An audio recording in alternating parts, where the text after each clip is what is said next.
Welcome back to my journey into golf. If you're enjoying this adventure so far, don't forget to click subscribe and hit the bell icon for updates on new videos. So far we've just scratched the surface, diving into what golf is, why people love it, and whether it's the sport that will keep me fit and active long term and hopefully be able to play with my grandchildren in the future. So whether you're a seasoned golfer, someone exploring new sports, or just watching from your sofa, I hope you're really finding this enjoyable so far. So now I've decided golf is the way forward, it's time to figure out how to get started. What do you need to begin? Where can you play? What's essential for newcomers? To get some practical insights, I asked my friends who are seasoned golfers what they think a beginner needs to get started. So one of them said, when you're just starting out, you don't need to invest in top of the line gear. A basic set of clubs will do just fine. What's crucial is getting familiar with the basics of the game. Very good advice. Another friend said, for beginners, just focus on getting a few items, a decent driver, a couple of irons and a putter. Don't worry about the expensive balls, the fancy accessories at first. You'll lose a load of balls in the beginning, so go for budget options. Another piece of really good advice. And another friend said, I'd recommend getting a pair of comfortable shoes. You don't need specialised golf shoes right away. There's something that will just help you when you're walking around the course. And also a glove can help with your grip and prevent blisters. It's not necessarily mandatory, but it can make a difference. And another one said, definitely invest in a second-hand golf bag. You can find some good ones online and you can get some good deals online. And you can always rent or borrow clubs if you're not ready to buy your own yet. Amazing advice for some of these pros. So thanks to my friends for sharing their tips. So here's a rundown of the essential gear based on all of the input that I've gathered. So a basic set of clubs. Start with a simple set, a driver, a couple of irons like a 7-iron or a 9-iron, a wedge and a putter. I like the pitching wedge, but some people might need the sand wedge. With golf balls, opt for budget or used balls, often sold in bulk.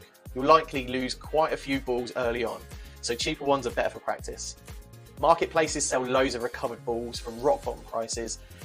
An additional tip, you can find loads on the course when you're in the bushes where you'll no doubt be looking for your own balls when you've smashed them in there. A second-hand golf bag is perfect for carrying your clubs. You can often find affordable ones online or in sports shops. So with shoes, you can start with regular trainers or running shoes, especially for the driving range. You don't need anything really fancy.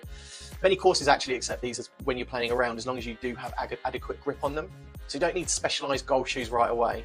It's always worth checking the dress code before you turn up to specific courses. And a glove. A basic glove can help with the grip and it prevents blisters. It's not essential, but it can be handy, especially if you're starting to feel soreness from practice. If you've been hitting the balls, ball after ball after ball, you might start getting sore. Wear breathable, comfortable clothes, polo shirts, shorts, chinos, they're the standard attire. Again, check the course codes before you get there because they might have much more relaxed dress codes, meaning you don't have to fork out for a totally new wardrobe. And for now, you can skip the high-end rangefinders, the GPS devices and performance clothing.